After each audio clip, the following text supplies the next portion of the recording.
Second problem a lot of people have is that they don't actually have physically the mobility to jump straight into doing a back squat. So a common issue is being too tight around the hips, too tight around the ankles, or not being mobile enough through the middle of the back.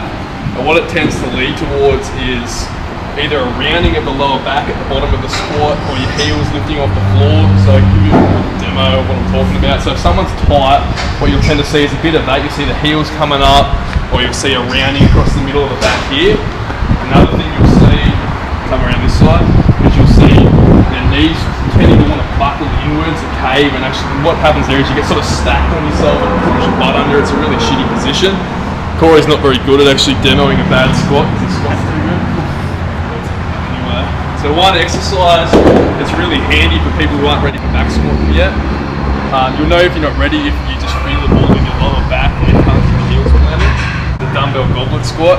So what this does is reinforces the correct movement pattern. So for one, it forces you to keep your knees outwards a little bit more.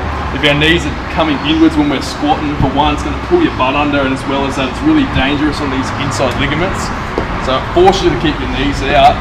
It also forces you to keep a strong posture through your chest, because if you dip forward, the dumbbell will pull you forward.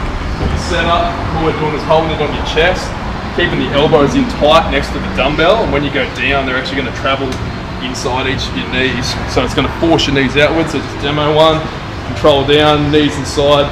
And you see the difference there. That forces you to keep a straight posture, knees out, reinforces the heat in squat position. Come back up. Let's do one more. So you see that's a really good movement now. He's really strong everywhere. It's actually going to loosen him up through the hips, so that when we work to the bar later on, we won't get any ankle pains.